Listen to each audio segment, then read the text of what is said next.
وہی جانو بابا جس کے ایک چٹکلے سے کئی چہرے مسکرا اٹھتے تھے کہ میں یہ سمجھتا ہوں کہ میں نے اپنا وقت ضائع کیا ہے۔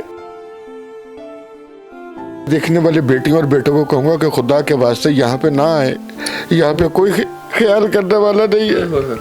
میں تو چل نہیں سکتا، میری بیگم بچاری مجھے پخانا کرواتی ہے، وہ بچاری کتنی قربانیاں دے رہی ہے میری خاطر، ان کی خواہشیں میں کیسے پوری کروں، ان کو نہیں پتا میں کتنا مجبور ہوں۔ نوٹس بھی آ چکا ہے کہ ان کو چند دنوں میں اس گھر سے جو ہے وہ روانگی اختیار کرنی ہے۔ السلام علیکم ناظرین، میں ہوں آپ کا ہوسٹ محمد اشر اور آپ لوگ دیکھ رہے ہیں ڈیلی سوشل پاکستان۔ نئی کہانی کے ساتھ آپ کا میزبان حاضر خدمت ہے۔ ناظرین و سامعین، آج جس شخصیت سے میں آپ کی ملاقات کروانے کے لیے جا رہا ہوں، ہزاروں چہروں پہ مسکراہٹیں دینا ان کا کام تھا، ہزاروں دلوں کو خوشیاں نوازنا، ہزاروں روحوں کی تسکین کا باعث بننا ناظرین و سامعین ان کا کام رہا۔ مگر آج وہی جانو بابا جس کے ایک چٹکلے سے کئی چہرے مسکرا اٹھتے تھے، ناظرین آج وہ کس احساس محرومی کا شکار نظر آتے ہیں؟ دور کیسے ہیں؟ میں تو ایک بات کہتا ہوں کہ اللہ تعالیٰ کا ہر دم شکر ادا کرتے رہنا چاہیے۔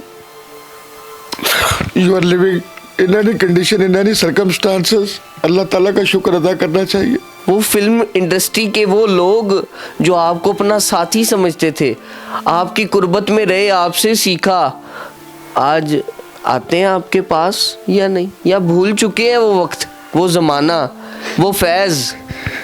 سر بات صرف اتنی سی ہے میرا پیارا بیٹا، جب سورج اپنی آب و تاب پہ ہوتا ہے نا تو چاروں طرف روشنی پھیلا رہا ہوتا ہے، تو ایسے ہی یہ دنیا کا طرز عمل ہے کہ یہ چڑھتے سورج کی پوجا کرتے ہیں، چڑھتے سورج کو سلام کرتے ہیں، اور جب سورج ڈوب جاتا ہے نا میرا بیٹا تو اس کے بعد پھر اپنا سایہ بھی ساتھ چھوڑ دیتا ہے، کیونکہ سایہ روشنی میں بنتا ہے، اندھیرے میں آپ کو سایہ نظر نہیں آئے گا۔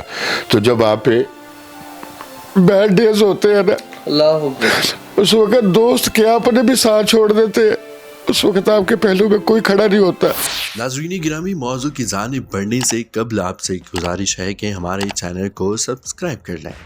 کتنا تکلیف دہ ہے یہ منظرنامہ آپ کے لیے؟ دیکھیے، سب سے بڑی بات یہ ہے کہ آپ کو بڑا مان ہوتا ہے، آپ کو دوستوں میں بڑا مان، you are proud on your friends, کہ آپ کو دوستوں کا پتہ چلتا ہے کہ یہ میرے ساتھ کھا رہے ہیں، پی رہے ہیں، انجوائے کر رہے ہیں۔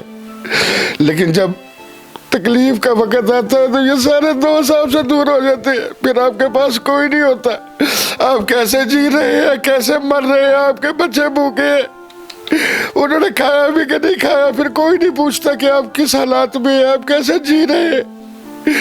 جو اچھا وقت ہوتا ہے بیٹا اس وقت سارے ساتھ ہوتے ہیں، جب برا وقت آتا ہے یا بیڈ ڈیز ہوتے ہیں اس وقت آپ کے پہلو میں کوئی نہیں ہوتا، پھر آپ کو تنہا زندگی خود ہی گزارنی پڑتی ہے، زندگی کی گاڑی کو خود ہی کھینچنا پڑتا ہے۔ میں پھر یہ کہوں گا کہ رب کی ذات ہے پروردگار، اللہ اکبر، یہ دنیا کے رشتے سارے جھوٹ ہے ان کے۔ میں تو کہتا ہوں اللہ کا شکر ہے کہ چہروں کا پتہ چل گیا کہ کون کیسا ہے، اگر یہ ٹانگ نہ کٹتی تو شاید میں کسی خوش فہمی میں ہوتا، لوگوں کا پتہ تو چل گیا کون کو کیا ہے۔ اپنوں نے فون اٹھانے چھوڑ دیے، بہن بھائیوں نے فون اٹھانے چھوڑ دیے، کسی کی کیا بات کرے۔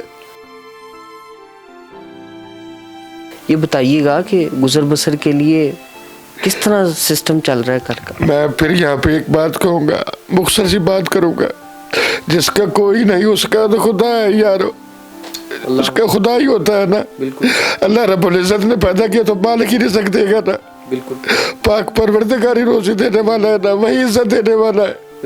تو بات صرف اتنی سی ہے کہ اللہ کی ذات ہی ہے جو اپنے بندوں کے برابر پردے رکھتی ہے، دنیا سے گلہ شکوہ نہ کرے، اللہ تعالیٰ کے حضور میں پیش ہوگا کہ میں دنیا میں کیا کر کے آیا ہوں۔ میں تو آج پشیمان ہوں جو میں ہنستا رہا، ہنساتا رہا، جھکتے مارتا رہا۔ سر کیسے رغبت آئی دین کی طرف؟ یہ تو اللہ تعالیٰ کا شکر ہے، اللہ کا کرم ہے جس نے مجھے اس دنیا سے نکال کے اس دنیا میں شامل کر لیا جس میں میں اللہ کا بندہ بن گیا۔